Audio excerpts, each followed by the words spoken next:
blessings to everybody. All right, yes. So, to all our Facebook fans, Facebook listeners, good evening, good morning, good afternoon, and welcome to Heart tonight. Most definitely. Yes. Yeah, okay. So, as we get into the programming this evening, I know the listeners are really, really anxious, bubbling with enthusiasm because we're going to have a really sizzling discussion this evening. So, listeners, in studio, as most of you know and have been hearing, the link has been going around.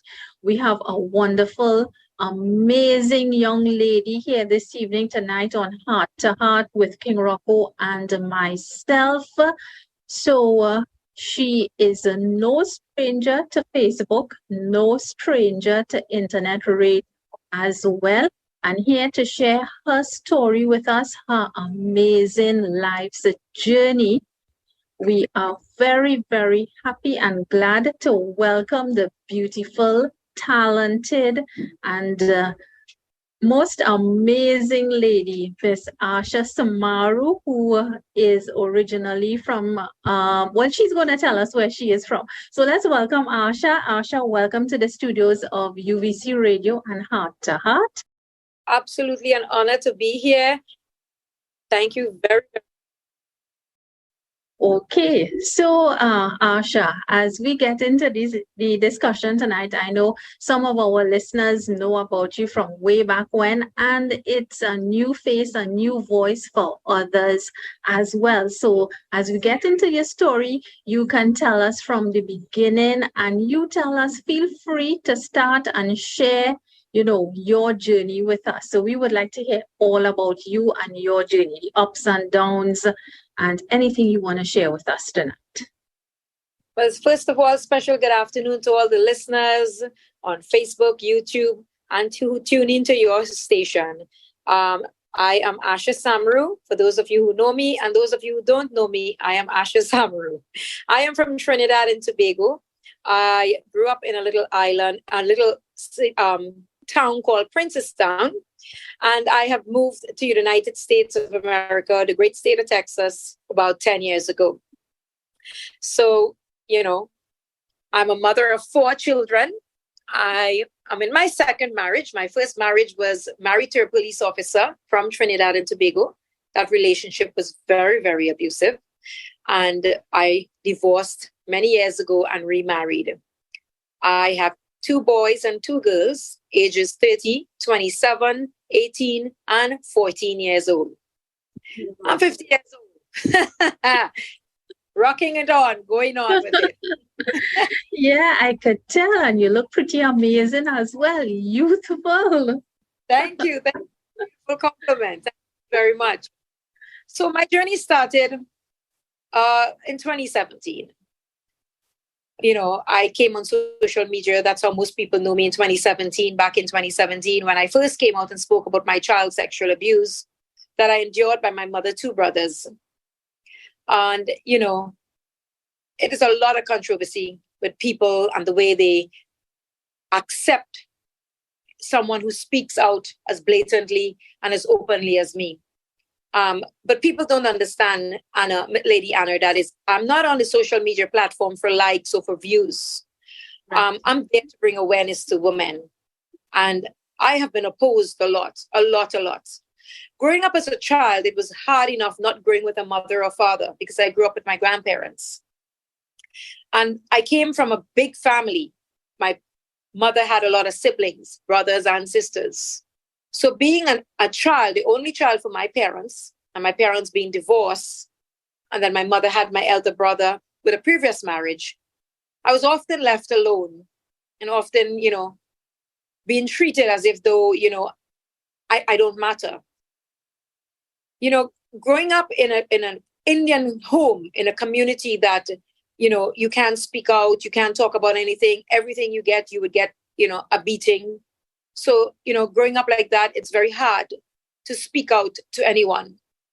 A lot of questions, and I know a lot of listeners would like to know, the story of me, of my sexual abuse. Yes. My mother and father separated when I was 2 years old. And I moved in with my grandparents to live because my mother now became a single parent. But my mother never lived with us. She lived on her own, and she left my brother and I with my grandparents. While growing up with my grandparents, I was around the age of 6 years old. And my mother had two brothers there that would violate me. They would take turns in abusing me. It wasn't a nice thing because I was a child. And, who would I tell? Who would believe a child? Coming from that Indian background, no one would believe a child. They would tell you, you're lying. Don't speak like that. What people are going to think? It's the culture we came from, the taboo culture that we came from. And I endured this horrible, horrible situation that went on with me for many years. Telling my mother or telling my grandmother, it never helped. They would shut you down. They would totally shut you down. I wouldn't go into the raw details because I don't know how much I can go into raw details on your program for your listeners. No, you're fine. You can go on. You're fine. Okay, so I don't know. I don't want to be over too sensitive. Nah, man, you're straight. You can go on. Okay. So many of you may ask, what type of sexual abuse?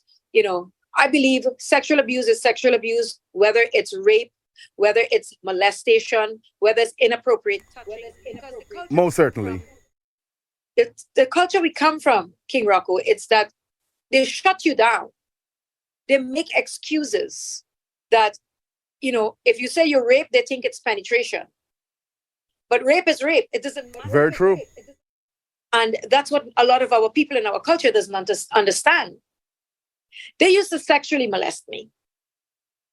My mother, two brothers. It would be not at the same point in time, but it would be on different occasions, each one of them.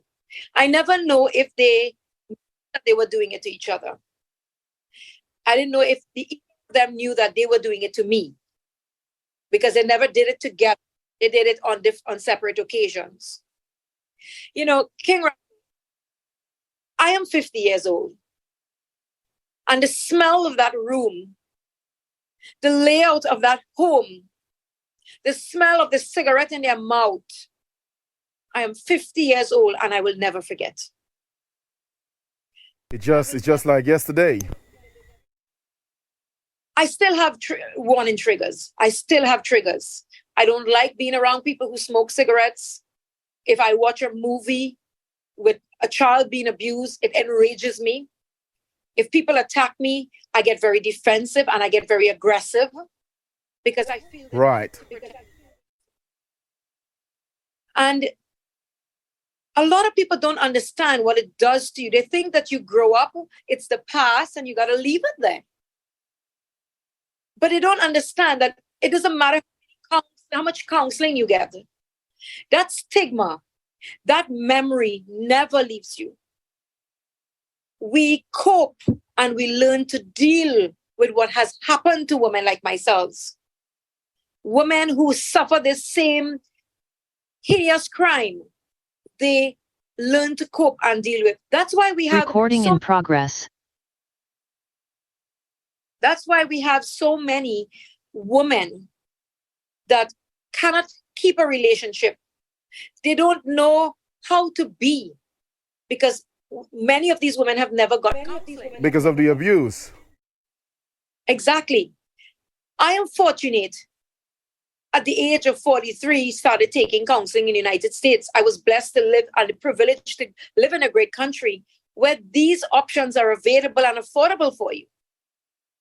So I was blessed to take counseling in my late 40s, which I am now learning how to cope with. What I did was I ignored it for so many years, but the pain, the hurt was always there. The anger I felt inside, the rage I felt inside was always there, even now. But, hold on, Asha, let me stop you right now, because, you're a lot of women will say, when they go through this kind of trauma in terms of like being raped and stuff like that, some of them say, it's kind of hard to even be in a relationship with a man. How do you deal with this over the years? As I told you, I was sexually molested. Oral sex is something I don't like. I totally shut down. I hate it. I shut down. I feel scornful. I want to kick you away. I want to just push you away. But then I have to remember, this is my husband. Right. So you have to program yourself. Mm-hmm. And it's very hard for women to program themselves as to how to deal with and cope with it. Because the person that you are with is not the person that did this to you. This is your life. This is your relationship. This is your bond with your mate. So, Asha, let me ask you, when you now getting into a relationship, was it difficult to explain to him, well, I have been through this ordeal and it's not going to be, so easy to get into a relationship? How that transition went, say, during the courting days in the lead up to getting married and so on? I didn't have the privilege of courting. I was married off. Right. So I didn't have a choice and the privilege of courting or dating. So you, from one abuse straight into another, you get into your marriage and you are told to do this. You're told to be this way. So you program yourself as a woman. Women are amazing creatures God created, absolutely amazing creatures. Behind every smile is hidden pain. And people don't understand the kind of things women are so strong and capable of dealing with. So I'm programmed into that marriage. After 1 month, abuse started, physical abuse started. So I didn't have a choice of explaining my childhood or finding comfort to speak to someone about my childhood. So I had to put aside that behind my head, don't deal with that, and then start dealing with marriage at a very young age. And then came abuse. So it was from one abuse to the other.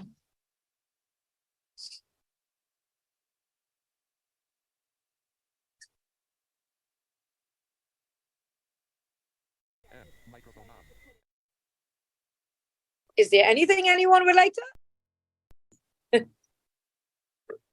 Something that's quite interested because, again, interested you see you speak about, you talk about the culture and especially growing up in the Caribbean. And for over the years, you had to endure such, dealing with this whole rape situation for most of your life. Because, one of the things that quite interested, I hear a lot of victims always talk about. Sometime, even though they report the matter, let's say to the police or let's say the perpetrator, you want to bring the perpetrator to justice and stuff like that. Sometimes it's very difficult sometimes for them to even believe the victim, because I heard one lady go far and say, when she talk about the rape, they go far and ask her, if she enjoyed, if she have done this, if she come in the process, all kind of foolishness, you know what I'm saying? So I reckon in situation like that, 9 times out of 10, people just shut down because they feel like, okay, if I only speak out about it, it's a stigma. Everybody gonna look at me as a bad person. Yeah, and you see, that is what we're taught. We are programmed by our parents to think that no good man would want to get married to you. You're stained for life. And those type of things. So those are the culture, again, we come from, taboo speaking about these type of things. So they make you feel that it's your fault. You're made to feel guilty of something that you were never encouraged, or you were never part of willingly. True. But actually, likewise, you get a situation whereby it's happening right under the mother's nose. You know what I'm saying? She know her daughter been raped by her stepdaddy, but you know what? She does accept that bullshit because she's like, you know what? Oh, he's the breadwinner. So because he's the breadwinner, you get away with that bullshit. You know what I'm saying? Yeah. And you see, a lot of women sell themselves short like that because they tell themselves they don't have a choice. Because people think that there's only such a thing as sexual abuse, physical abuse, emotional, mental abuse, but there is a thing such as financial abuse too. So women... Absolutely. staying in a situation, because what's the first thing a woman says when she can't leave a relationship? She says, what am I going to do? Where am I going to go? What am I going to do for money? So there is a thing such as financial abuse, where most men who abuse their wives physically or verbally, they also abuse her financially, where they control her. It's a form of control so that you can't leave a domestic violence situation. I was abused by my ex-husband, who was a police officer, in the worst way possible. He was the first man in Trinidad and Tobago to be sentenced for breaching a domestic violence order. And they have to protect them. Wow. Yeah. He was the first man in Trinidad and Tobago. It made headlines, news headlines.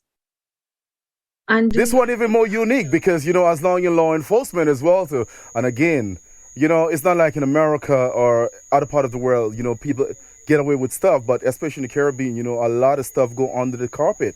A lot of stuff people don't talk about. And I could imagine, what I'm saying, being a police officer, you feel you're above the law, you feel you can just get away with stuff. It was 10 times harder for me, King Rocco. It was 10 times harder because I had to make so much run around to be heard. Because his peers didn't want to take the report because he's a police officer. Yeah. Exactly. That's exactly what I'm saying. So how do you deal with that? It took many years before I got away from that. Many, many years before I got away from that. I ran from apartments to apartments. I hid.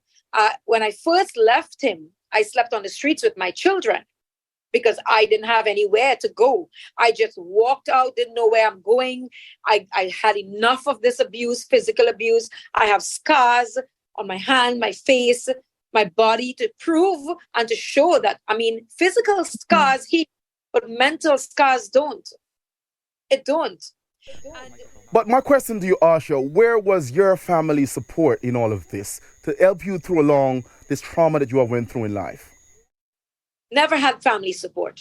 My grandmother passed away eventually. Didn't have that support of my grandmother because they got you married off and left you there.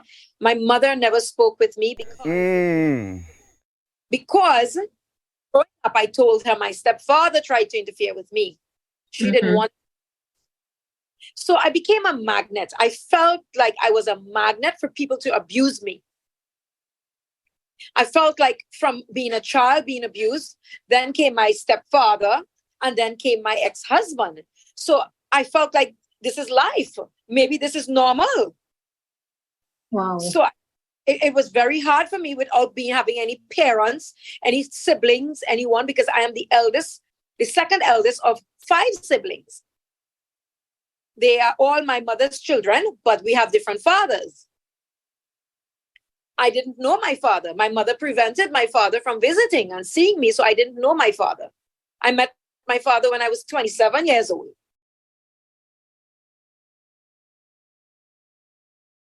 I reckon, going through all of that as a young kid and stuff like that prevent you, at the adolescent age, teenage age, basically to get an education that you would like. I was deprived of an education. Coming from an Indian home, I was deprived of an education because I was told that you have to cook and wash a man's pants. A man have to take care of you. You don't need an education. So I was deprived of an education, but I love to read. So I kept reading, even though my mother would take my books and throw it away when I'm reading. She said, "What do you think you are? What do you think? You don't have time to read." And I would have to wash, cook, clean, take care of my siblings. I was groomed. I was groomed to think that my place was in the kitchen as a wife in a home and just a mother. I didn't think anything of life outside of that because I didn't know life existed outside of being a wife and a mother. But Asha, that happened many years ago. Do we really still experience those kind of cultural barriers? Basically, as you've been told, as a female, your job, your responsibility to take care of babies, go in the kitchen, take care of your family, having an education. That's not a real deal of the day. Does those things still exist? King Rocco, you would not believe those things still exist. There are women out there that you would not believe that comes on my platform, in my messenger, my WhatsApp, and hear their tears and their sorrow and their pain. There are women out there who never had an education. There are women there who live the poverty line, and it is merely, I'm not saying it doesn't happen in situations where a woman is working or she has an education, but it is very prone in the poverty line in the rural areas. It's very, very prone there still. And it's not brought to light because these women are not educated. These women don't have anyone to speak to. These women are scared to speak out because they're going to be judged. They're going to be laughed at. What a 16-year-old know about wife material or a 15-year-old? I mean, you've been a part of an arranged marriage. I mean, how do you please your husband? I mean, what do you know about marriage? What do you know about a relationship? I was married off at the age 18, and my ex-husband was 10 years older than me. And he was my first. I never had a boyfriend. I didn't know about kissing. I didn't know about having sex. I didn't know about relationship. I didn't even know what is love. You just, yeah. So bring us back, Asha. Bring us back to that moment, the first day you get married. I mean, all of a sudden, you find yourself with a man. Maybe you guys never used to be dating or anything, or courting, as they used to call it back in those days. I mean, when you get to understand, this guy is your husband, I mean, in your head, take us back at that moment. What was going on in your head? What were you thinking at that time? Being so young and don't have a full understanding of life. This was an escape. My grandmother got me married off, so it was an escape of the life I had there with my grandparents. But then, how to be in a relationship with a man you never met, you were not in love with, you don't know what feelings are. You don't even know what sexual feelings are.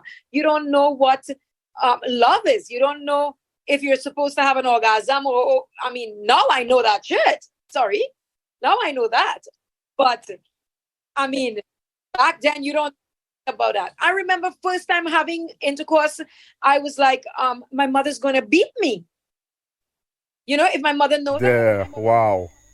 Tell my mother. I was 19 when I had my first child. And I was like, I'm going to get licks. Because nobody sat down and spoke to me about any of these things. You were expected, the culture is that when you're a virgin, you're expected to bleed when you're first having sex and stuff like that. And I'm like, what? I'm like, am I supposed to bleed? Is it supposed to burn? Is this supposed to happen? So basically, Asha, you are clueless. Exactly. Exactly. Yeah. And as you talk about the scars and so on, one of our listeners messaging to say they also cut themselves with razors and so because they don't feel pretty anymore. That's very, very sad. But interested, right? Why do we only find why we predominantly find situation of such nature within the Asian community? Good evening, good morning to you, Festus, down in Accra, Ghana, listening. Because likewise within the African community as well, you find that. Why is that so prevalent within the Asian community, predominantly the Indian community? To be honest with you, if I find that answer, I would tell you. But I think it's because this is just my speculation. It's merely because Indian people, the Asian community, they have this false pride, sense of pride that it's happening, but it's so hidden. It is so hidden that they don't want that stigma to their name or of the sort out. I know it's coming from like in Kane, being a farmer, your parents are so busy, they're working to send you to school, some of us grew up in poverty. I don't know what is wrong with the man who does this to children or to women. I don't know. What is the reason? I really wish I could find that reason why they do what they do. But you know, Asha, it's interesting. After going through all of that abuse and you more or less evolved from that, tell us how you got the strength to actually say, I am walking out with my children and I want something better. This is not how life is supposed to be. Tell us about that, where that strength, that inner strength came from to actually move out of that and, start to build your life in a But different way now. the abuse was on me. But when my ex-husband turned to my children, I had to put my foot down. I remember him slamming my little son in a rotoplastic tank, water tank, 1,000-gallon tank, water, breaking his arm. Yeah. Wow. And he would hold me down by my hair. He had a way he would wrap my hair in his hands. And he would pull my hair, my scalp. I would feel like my scalp falling out. I would always step in front of my little son, and I would always protect my baby girl. When I looked at that day when I went to the hospital and I had to lie to a doctor and say, I was playing with my son, and when he ran, I hold him by his hand and pull him back, and his hand broke because I was scared to tell the truth. Even when he chopped me, which I had to have stitches in my hand. I almost lost my hand. I lied and said I was cutting coconut. Wow. I had to walk away to protect my children. And where did I get that strength? I don't think that I thought it out when I walked away. All I knew, I had to protect my children. Looking at my two children made me realize they are my reason. Looking at my children and thinking, this happened to me as a child. Yeah. I didn't have children in this world for them to feel that pain that I went through. And it is my duty as a mother, no matter how broken I am, is to find that strength and love through my children to make this work. And I walked away. I remember sleeping under a tree with my two children, and the rain came. My daughter was a baby. My little son was a little boy holding on to the side of my dress. And the rain came. We slept under a tree all night with mosquitoes eating away at us. And I took my dress and I put it over my little daughter's head. She's 27 now, to shelter her. I was soaking wet.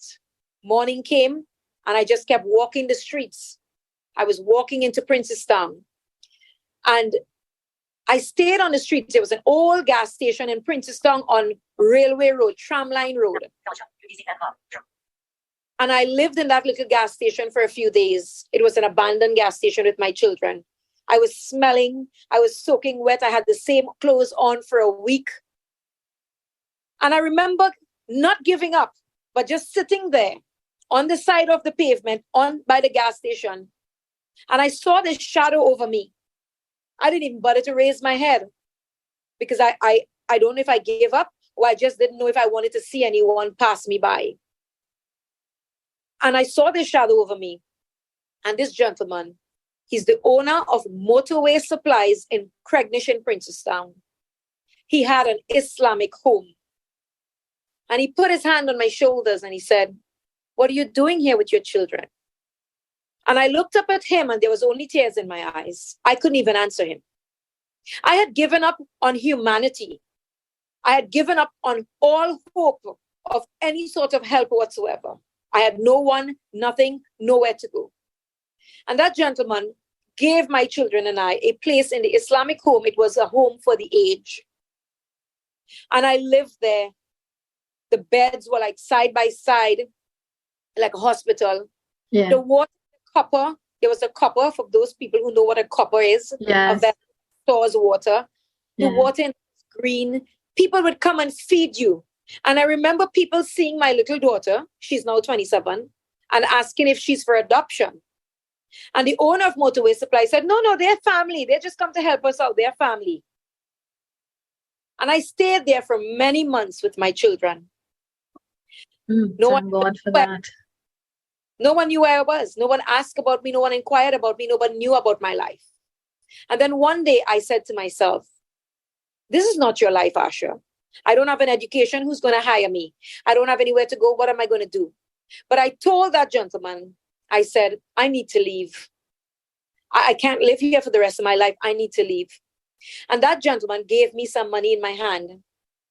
And I remember he dropping me off to Princestown. And I found my first apartment in Princestown.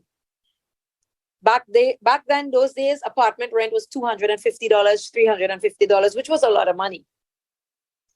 And I paid for a little apartment with my children. We had nothing. We didn't have a stove. We didn't have a bed sheet. We didn't have a bed. We had nothing. Lady Anna, I remember going to Unique Furniture Stores in Princestown. Yeah. And the owner of Unique Furniture Stores, Mr. Rampasad, I went and get some boxes where I can spread on the floor to sleep with my children.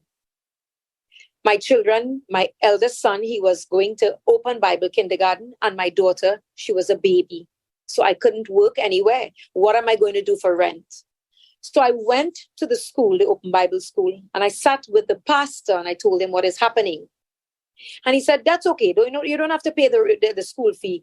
We would accept your son, and we would see if we'd make arrangements to help you with your daughter. There was a family whose father used to work as a police officer opposite the school, the open Bible school. I remember the girl name is Erica. Her father was a police officer too, who worked with my ex-husband.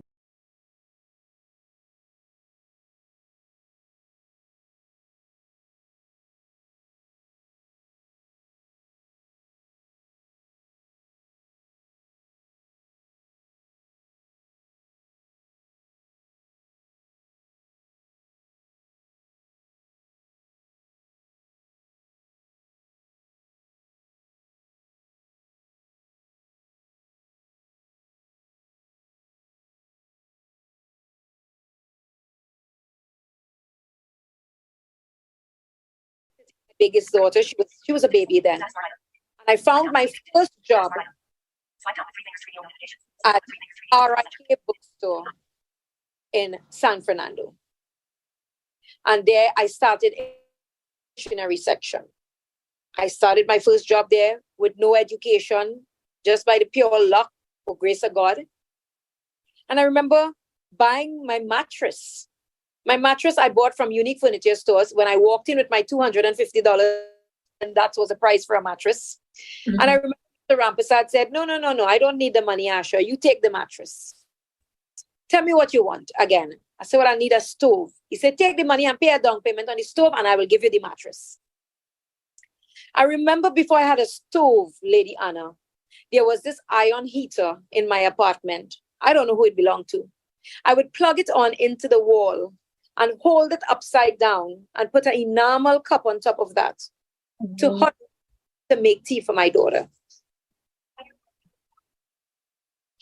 Lady Anna, I came from where I came, and the road I walk is one of turmoil and pain and trauma and hurt that no human being should have to face. No child should have to face. No woman should have to face. No human being should have to face that. And from them, Lady Anna, I worked 2 jobs. I took care of my children. I had to run in the process because he wasn't giving up. He wasn't giving up. I took out a restraining order. He would come at my apartment, break down my door, break the windows. Yeah. I had to run the late night. Yeah. Okay. But I was going to ask you if he didn't come after you after that. Oh, yes. Yeah. He would stalk me on the streets. I had to hide. I had to run from apartment to apartment because no landlord wanted that type of thing in their place. Yeah. So it was a very long road, a long journey to a new start. Very long journey to a new start.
see, one of the thing, Asha, people, please, nobody text me with no bullshit this night. You know what I'm saying? We're not here for no foolishness tonight. All right, straight. All right. I'm not going to respond to some of y'all messages right now. Being honest, I swear. I'm not going to respond to y'all. Um, one of the things, to be honest with you, as I always say in life, it's not really how you have started, but it's how you finish. We're not here to be judge, persecutor, no jury here tonight. All right? I mean, to prove who innocent or who guilty. So just let it be, folks. Come on, y'all. Just let it roll. Yeah. As I always say, it's not really how you started in life, but it's how you really finish, right? in America also, and they have Mhm. put on a waiting list. They Definitely. have to put a waiting list for a shelter because a few women have reached out to me, and I had to reach out the judge in our area who does a lot of charity work also, and I'm affiliated with him so that we work hand in hand where he would recommend shelters for me for the victims who are reaching out to me. We also do work for youths who can volunteer with us, where we share clothing, we go to the pantry. They volunteer with us because some of these students in Morocco that in America that you have to volunteer, try to look good at school application, all of that. So I welcome these people to volunteer with us to work in the food kitchen, to work in the pantry, even if it's to volunteer in a fundraiser or something, just watching the kids in the bouncy castle and stuff like that. My kids Mhm. are very much involved in a lot of volunteer charity work. So that's what we do, encourage volunteer work a lot so that you teach these young children out there humanity because we have lost the love and compassion for humanity. And you Most have to teach definitely. children, We certainly do. yeah, we have to teach our children from a young age. It's not all about money. It's about what you can give back to your community, even if it's to go out there and just help an old lady lift her back, or help her Yes. to the car. You have to teach our young people this because you see, the love for humanity we have lost. So if somebody want to donate to your charity or want to be a part of your charity, how they can get you?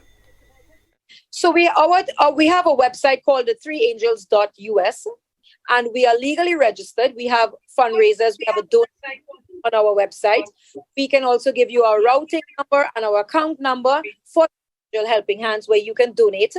Um, also ask people if they would like to donate food or non-perishable items. They can do it via Amazon and ship it over to us. Accept slightly used clothing, furniture, where we reach out to people in and around the Houston area where they need. We also work with people who just come out of prison, where we try to reform them back into society, where we help them with setting them up, with giving them food, clothing, little dishes, to put them up in a little apartment to get them going until they get a job and stuff like that. Because every human being deserves a chance in life. So we do that, we work hand in hand with the neighbors, with the neighboring community that we are in. So your book, do you have the book on Amazon? The book is available on Amazon, Barnes and Noble, and also on our website, the3angels.us. All proceedings, every book that is sold from that goes to charity. The book was not meant to write for money making. It was the gesture of women and encouragement of women. So I decided to donate every proceeding of that book to charity. Wow, that's amazing.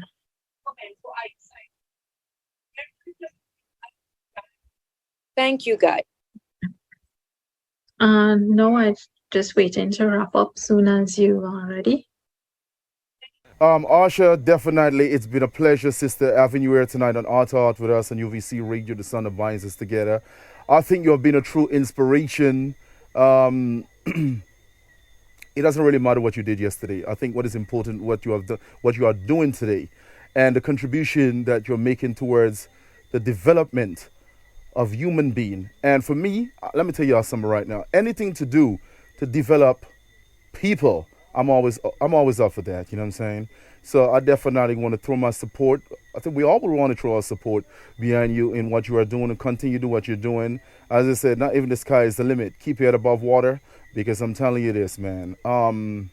While you may have the negative force out there, likewise you have the positive force as well. So while people are aiding, some people are praying for you as well. So it's just the reality and it's just the fact of life whereby we just can't get away from. You know what I'm saying? So I must say, I mean, I don't know you that much, but I mean, from what I'm hearing and from what I've read about you and stuff like that, I'm certainly do impressed of the work that you are doing and keep on do what you are doing. It's truly, truly amazing. And so quickly as well. So those people that you have been working with, and I mean, after, do you guys do like follow up? I mean, thereafter, with those persons to see. I mean, the how they are going. I mean, if things change in their life, or do you guys do that? Yes, most definitely we do that. I don't just place you there, uh, help and leave you there. We do help and we do follow up to make sure that you're okay, you're doing good. Some people you don't hear from them again. They don't, but so we do contact with them. I don't know what reason, just to make sure, but we try to keep in touch every Microphone off.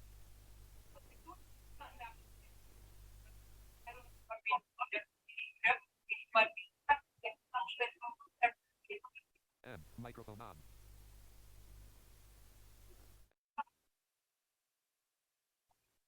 on. Sorry about that, Miss Samaroo. You kind of breaking up there for a moment. Can you please repeat what you just said?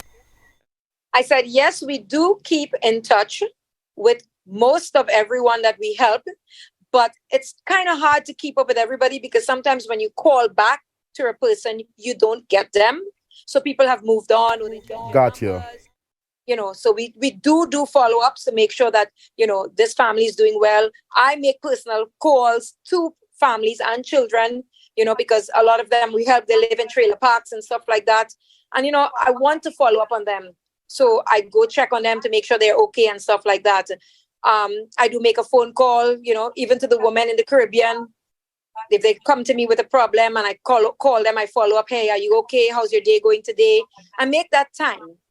And, I have to manage my time wisely. As much as I'm on social media a lot, I manage my time. I go to bed like 3 a.m. in the morning because I run my own business. I'm on the phone all the time with women and I have my kids to see about, my husband and my home and my pets. But I manage my time perfectly well where I can be all rounded doing this.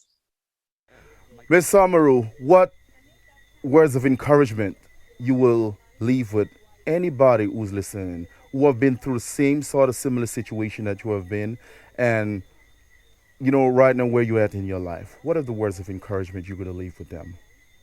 I would encourage anyone out there, any woman, any man, any child, any young person to never give up. And most importantly, have faith. Use me as an example, ladies and gentlemen. And the reason I tell you that, I'm not perfect. I make lots of mistakes in my life and I use my mistakes to bring awareness from what I've learned. Because life lessons is what teaches you to be a better human. And never give up. No matter what you're facing, never give up. If I could do it, you could do it. Because I believe in you.